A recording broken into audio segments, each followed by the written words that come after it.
Talofa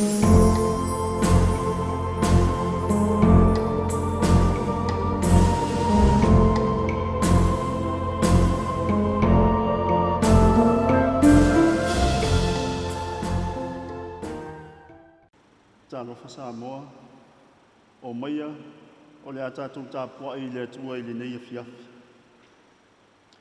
O le nei, i nā salamo ia maliliu, i na ia sooloi e sea o tou angasala, i na ia o mai ai tausanga e file mu ai mai luma o le alii. O le tatalo mo le anganga pa ia. Le alii elo mātou tamā, o le atua lava ua fia o le alofa ma le alofa muti vale umalava. Ua whaalia lo wanga le nei le mānawa o fe au matiute o le nei aso.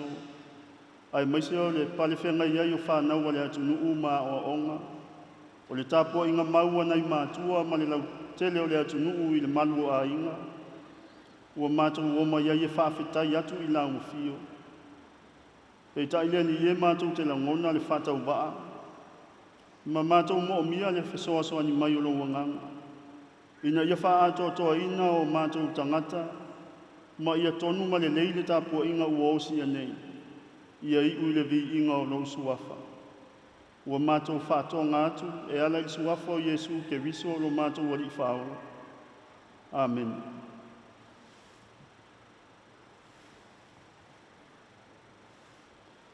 O le whaitawina o wawhionga pa ia le atua. Tusi ua whasino mai el tusi whaita waso, mo le so, mai le whenga inga tuai. Tusi el perfeta o Jeremia, o lona mta upu e tolu sipul mal wha. E a mata le whaitau mai le fui upu e van, e wha ngata i le sipul mal e ono. Jeremia o lona mta upu e tolu sipul mal wha. E a mata le whaitau mai le fui upu e van, e wha ngata i le sipul ma le ono. O te whaitawina na o nisi o fuai upu. Whafonga i whaitawina o awhionga pa ia le atua. O le awhionga na o mai ia Jeremia mai le alii. Ina ua mawai o na o sia o le whengainga e se te kaia le tuku ma le nuu uma sa Jerusalema. E tā na i atu ia te ila tau le sa o le tonga. Ua whaalongo ali i uma ma le nuu uma na whaia le whengainga. Ia lātou taitasi ma tu sa o loto ina lana au na tane, ma lana au na whawhine. Ina ia lātou le toi whapolonga ina i lātou. O na lātou usi ta ia i lea. Ma tu ina atu i lātou ia o. Ai muli ane ua lātou toi whafo isia mai au na tane ma au na whawhine na lātou tu sa o loto ina. Ma lātou whapolonga ina i lātou e whai ma au na tane ma au na whawhine. O na o mai leo le fionga le alii ia Jeremia mai le alii ua whapea mai. O outou foi, na outou liliu mai i ona pōnei. Ma outou whaia le mea tonu i o luma, i lo outou tā la i atu le saono tonga o le tasi i le tasi. Na outou o sia foi le whengainga i o luma i le whale ua ta ua ilo uingoa. A ua outou liliu ese, ma whaale anga ina lo uingoa. Ma ta itasi ma whafo isia mai lana au na tane, ma lana au na whawhine, na tu sa o loto ina i la lātou whaitalia. Ua outou whapolonga ina i lātou e whai ma au na tane, ma au na whawhine i a te outou. Ia whamanuia tel mai le atua i tātou whaitau, ma whalongongo ia nā whionga pa ia, ma ia tu mau ia te ia lona vi inga e whaavavau. Amen. Se o tātou wifo ma whamaulano i luma o le atua i le tatala. E tu mau pēa le silisili ese ma le mamalu o la ufio le atua o au. Ua whaalia fo i le mātanga o fia ma le mamalu o la ufio i le ngaso longa manuia o fe au mga luenga o le nei aso. Sa pale whenga iai malo watu nuu au au sa moa. E a matamai lava i o na ao se ia o i se wau pito i titi. Whapena fo i le puno no wai o whanau le atu nuu i le whenga iai maa o onga. A wale sa i linga o le poto o male ata mai. Sa tā puai manofo tatalo na i o mātou mātua i le malu a inga i maota malawa. I nuu maa fio anga. Whauta le ali ia le mātanga o fie o lo wanga le lei. Le nei ai ua i umanuia fe au mga luenga mati ute. Ua tu ua mai whanau ia o onga. Ao sao nga le mupea lo mātou wola i o awa nga le lei. Sa mātou tu fesili le ngā so longa o le nei aso atoa mai lava i le tae ao. Pe tua mani a. Pe tai o la ua fio lo i o awa lo mātou wola o le soi fua o le atunu. Sa e leo ma pui leo fafo ma le toe taliu mai. Ua mātou iai le nei tu la fiafi ua whaalia le mātango fia o le alofa la vea i o la ufio. Ma ua ala ngā tatau waile. Le anganga whaafitai ma le bi inga i la ufio le atua le tama. Whaafitai mo le malosi le tino o le mafufau ma le anganga. Sa whaatautai ai fe au o le tangata malanga i ti ute mga luenga o tō whinga wa e vāna au wina iai i mātou tai tō tasi.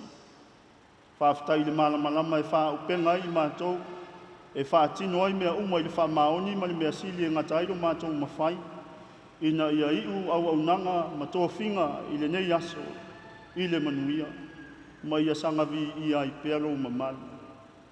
Whaafitai lau tau singa i nai whanau sa whea ngai ma o onga. Whaafitai le mea alofa o le poto ma le malamalama. E wha upenga i lo lātou so i fua tau mawhai. Ina ia manuia lo lātou numanai. Mātou whaafitai fo i le li ie sa nofo tā pua i mātua o le atunu o ta māmatina mātutua i le malu a inga. I maota malawa, ia fio anga mai tu mālo ta i tasi. Whaafitai le li ie i lau tau singa i lo lātou so i fuafu, ma le so i fua whafua leba. O la lātou whaita talo foi ma le tāpua inga, o le whesoa so ani mai o lo wanganga, ua tau manuia ai le ngā solonga o tiute o le nei aso. Mātou whaafitai lo ta mau a inga sa saa mai so se ala i le tu wha le tino. Sili foi lo ta mau a inga wha le anganga e wha upenga ma wha ta mau a inga ina i mātou. I so o se vāna a wina i le nei o langa. Whaafitai o wha tau ma mau, ni wha lave mani wha fita uli. E afe mai le malanga le atunu, e ala i matangi malolosi, o wha o lo longa ma mafui. Ua sao nga le mupea i mātou au mātou iai, i le māsina lo na wha o le nei tausanga. Mātou whaafitai lau tausinga ma lau wha malolonga i nei. Tangata anu o le atunu o lo whata o to lia i tutonu o maota ngase ngase, e maise o e o lo i tutonu a inga. Whaafitai le nango maluina e o au wha malolo, o lo lātou whenga iei mata o tonga tinga. Whaafitai au whionga pa ia o le sulu i o mātou wae ma le malamalama i o mātou wana. E a o ma whaatonu wai i mātou i lau ami o tonu. Mātou langona fo i le nganga whaafitai o le ngā luenga tauto o lua le nganga pa ia. E uia i lava ina mātou whaatau waa. Ai whesoa so ani lo wanganga. E wha upenga ina i mātou. E tō musu mai ina ia tonu ma le leifa i unga mātou te whai. A wale manuia o a inga, o nuu o le atu nuu, ma le ekalesia. Mātou te whawhetai e sili mea o manaba, o na o le taulanga o le tōngi ola na saunia e lo mātou wali whaola o Iesu. E pei o na whamanatu e le au whatuatua i le neiva i tau o le tausanga. O lona maliu ma lona toe tū mānu mālo, ua tapena i nai lo mātou wala i mālo. Sauni ai le malo e whaavavau mo i mātou uma. E ala i sala mō ma le whatuatua i lau fio. Tu mau i lau fio le vi inga, nei māso uma e o i le whaavavau. Mātou te whato ese i o luma le li ie. O i mātou lava o le whanau o le fotu o le anga māsisei. E le mawhai lava o na mātou nā tia se mea i o fofonga e ati lau sila whanga. E o i mea lilo i o mātou loto ma mafau fau. Lea li ia o whetalo loa i le atunu lau tele i whe au mati ute o le nei aso. Tele mea na o mātou whaia e le talawhea ngai ma lau sila whanga. O le whati nonga fo i o wana o wina ese, iai teimi na langona i le vai, ma lo mātou le wha maoni. Mātou wha maunalo ma whato ese atu i o luma. Lea li ia mātou te tau tino fo i o i mātou o taitai. E mātou te taitai se sena i o mātou a inga, o nuu, o le kalesia, o le malo i so se mata ngā luenga, e ana i au nanga ua vana au wina i lo mātou wola ngā lulue. Wha mangalo le li ie, i lo mātou wā mo mātou uso a tangata. O mea ua mātou whaia o whamatalanga ma whātinonga, ua whaina i le vāna nofo, vāna au mō lau whaamanga longa. Lea li i e whapalepale alofa mai lo mātou vai ma le ato atoa. A wa o ma whātonu mai na ia mātou i loa o mātou sese, ia mātou salamo ai, ia whafo wina i lo mātou wola ina ia o ngā pēa mō la ua fio mau whi au. Ina ua mae au na e whaamamaina ma whaamangalo i mātou. I le toto pa ia o ke viso Iesu lo mātou wali. Leli i e lo mātou ta mā. Whamanuia mai le i whonga alo watu nuu i le neia fiafi. Whamanuia i toe taimi o le neia fiafi o fuafuanga ma whaatataunga i tutonu a inga o nuu mawhio anga ma le atu nuu lau tele. Ia iai pēa lea nganga tai o lau fio e manuia ai mea uma mātou te whai. Whamanuia ro watu nuu o sa moa i ona tai wha le mālo. O vaenga wha uku whai uma i to tonu o le atu nuu. Ia maua pēa le langona whetausi ai. Ia o ngā to tonu le alofa ma le ami o tonu o la ufio ia la tau whai unga whai. Ia le whaia mo se manuia o se toa tasi. A ia whaia mo le manuia o le atu nuu lau tele. Wha manuia le ngā luenga fola lau ka le sia kerisi anu i to tonu o le atu nuu. Ia tupu lau o la ola pēa le whe au o le tala le lei. E mā nawai nā atu e lau au whai ngā luenga whai whi au i so o se whata whai taula. Whai mā la e tupu ai le whatua tua. I loto ma whina ngalo o sā moa o au. Whamanuia i so o se matawhai oi, ma so o se wala awina. O le mā no o le atu nuu, o so o se mata ngā luenga. O a inga o nuu mawhio anga. E o lava i lau ka le sia. E mana tua whanau le atu nuu, se ia e fo ai le poto ma le ata mai. Ia utu fia ai lo lantou ngā langa i le mawhauwhau. Whaupenga i nai lantou mo sa i linga o le poto salalau. A ia silifo i o nāta ma mai ma ia whautauta mai loa la ufio. Ia ava ma māta tau i la ufio. O le āmatanga lea o le poto. Se taimi whaata ototo whanga o le neia fiafi. Wha ma malu mai o awanga le lei. E pui le soi fua o le atunu. Ia malu i mātou i loa lofa tausi. A watu ai e la ufio le soi fua o sa moa i le aso fau o mua. Whafo wina lo mātou mānosi i le tino o le mawhau whau maleanga. A wafe au malu i tau o lo whaatali mai. Se taimi o mātou whaalongo i lo whetala i mai. Whao ngā ina le whatau waa ma le lea unga. E au wala tu ai lo whina ngalo. Ia pei o le whatu e pa ui le ele le lei. Ia fua te le mai nā le whatu atua e ala i whi au ma ngā luenga. O le tatalo lea male o lenga e ala i lo usuafa Iesu. Lo mātou wali ima lo mātou whao. Amen. O le launga i le suafa mamalu o le atua, le tamaa, le alo ma le angangsa. Amen. Ua filifilia e whai mamatua, se oto o tonga o le foi upo se fulu ma le lima, ma le sifulu ma le ono, o le whaitaunga o le aso. Mai le tusi al perfeta o Jeremia o lona mta upo e tolu sifulu ma le wha. O outou foi, na outou li liu mai o na po nei, ma outou whaia le mea tonu i o uluma. I lo outou tā na i atu le sao na tonga o le tasi i le tasi.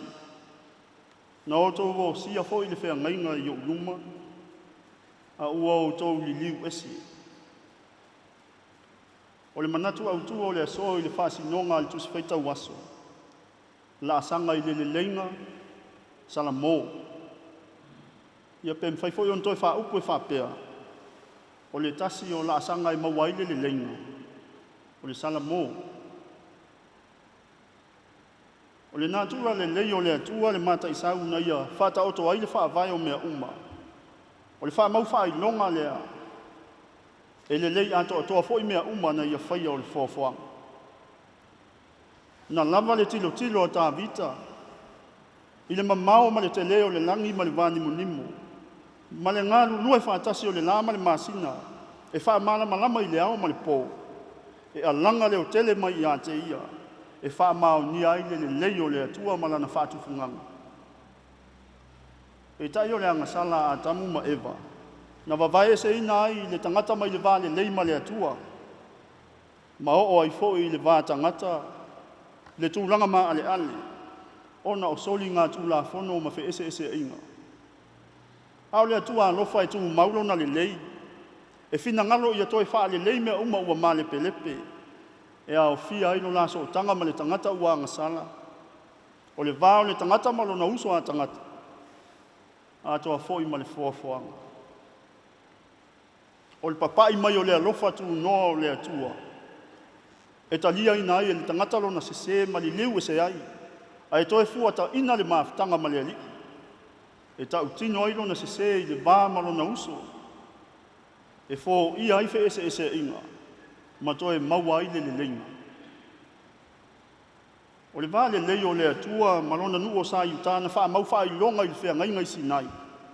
Na o ia ina ua tea ese i la tou mai le atua. Ai a vanga atu i tāpua inga ma mionga nuu wha paupau. O le mafuanga lea o le valo ia e Yeremia o le tāwheanga i Papelonia. O le whasa langa leo sa iuta mai le atua. A le tasi leo anga sala sa iuta. O le alofa o le atua i e matitiva o lona nuu na ia whatu la fono i naile a vea mpolonga. A whai wa le tango lima se tasi. Ia whao ngalo na malosi ngā lue. E au na i se tangata mau oa. E sa ili aile tamau a inga e ola ai. Ma to tongi eia na aita alafu. O le tū la fono o lo ta ui le alofa o le atua. E whaasai na ile whaasa ua o le tangata mau oa ua whaima matai. I le uso mativa ua whaima au auna.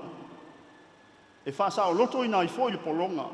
Pe ama ea le tausanga lona ono o lana tautua. E le pu lea i tūlanga tau o loa le nuu. A e tau uso ai pēr le matai le au auna. O le isi fo i tangata ola. Ma whatu mau ina ai le vale leu. Pe tai ua le tu sao loto ina e tangata mau oa, hana tau au auna e tusa, ma tausanga na whatapu laa e le atua. A ua wha wau na la tau whasa waia i la tau. Wale eise le lenga i le vā tangata. A ua wha mua le manatu wha pito tangata tau aloa ma mau oa ia i la tau lapa. Na wha longo roa le tupu o se te kaia masa i ta, ua vanga vangaia e Papelonia pāo i Yerusalema. O le a mū le foanga, ma tau nuu le vāloanga Yeremia i le tāwheanga. Wha ma ite loa le malili ienga e whaasa au loto ai tangata mātitiva, sa whai mā lātou polonga. E ese le mānai o le whātatau ua whai. A wae fō linga ua longo i loto ma longo i tino sa Italia lofa tu noa le atua. Ma tau tino ai la lātou solo i le seseo la lātou pule e whaasa wai tangata vai. E fōlinga mai o la ngona o le salamo, lea ua sui ai mafau o le nuu. Ma mafu ai o na whaasa o loto polonga. O le ngā luenga alofa e le ngata e whina ngano ai le atua. Ai toi maua ai fōi le leinga ma le uso vai o sa wai.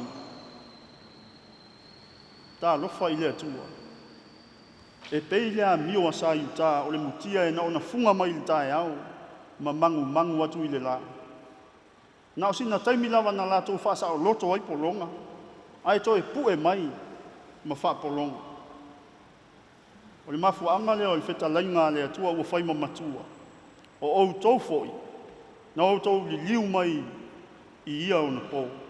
Ma ou tau whaia le mea tonu i o luma. I lo ou tau tā la i atua le sao tonga o le tasi i le tasi. Na ou tau o sia le whea ngainga i o luma. A ua ou tau li liu ese.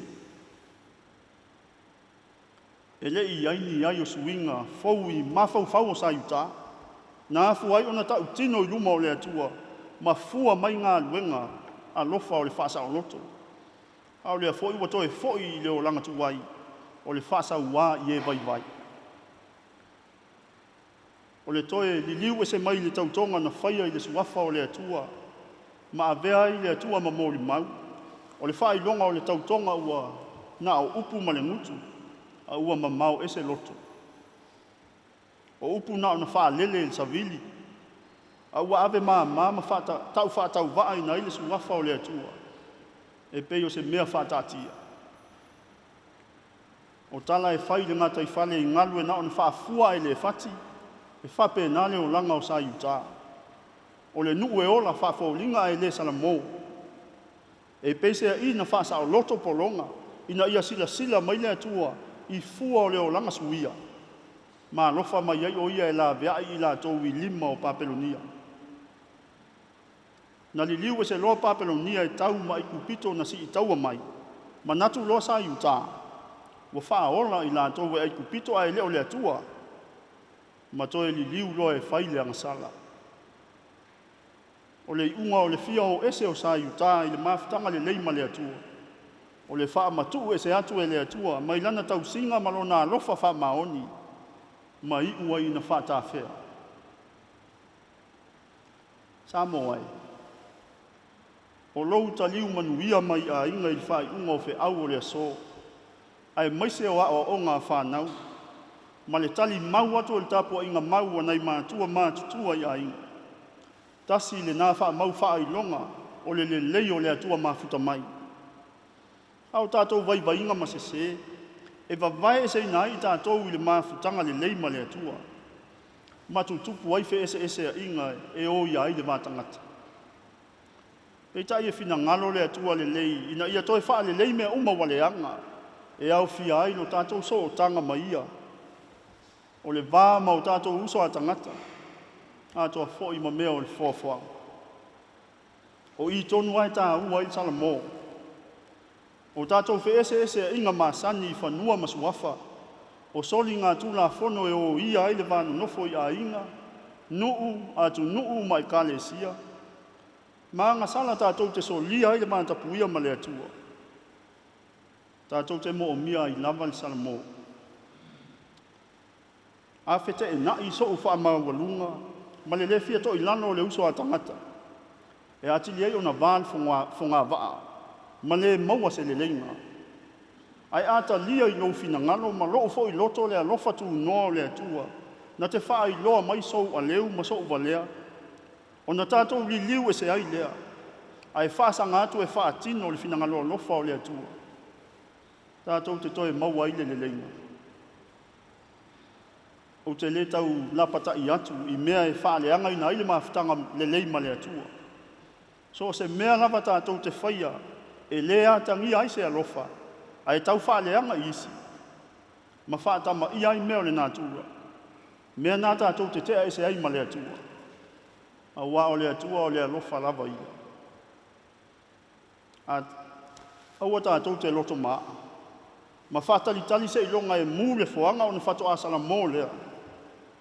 A wha tino le salamo, a wa foi salamo tau o upu male ngutu. Pe sui foi tau o sina taimi. Ia longo I o tātou loto matino le alofa tu noa o le atua. E tau atu ai o tātou se maleanga ia te ia. Ma tātou whai ai ngā lue ngā alofa. E osi eiso o tanga maisi. E lei whapa ole pēna, whefoi iai, le atua I le ta pena ina o le lenga ma le tangata. Na sā wā ina mawhasi o tia lo nā no pele o ke riso. Ina ia tafi e sea ngā sala na tātou tea e se ai. Malona toi tū mānu mālo, o tātou mawaile le lenga maia. I lona mālo e whaavavau. Amen. O le a tātou pe pese I le pese u sāu nia. Yesu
talo whamanuia.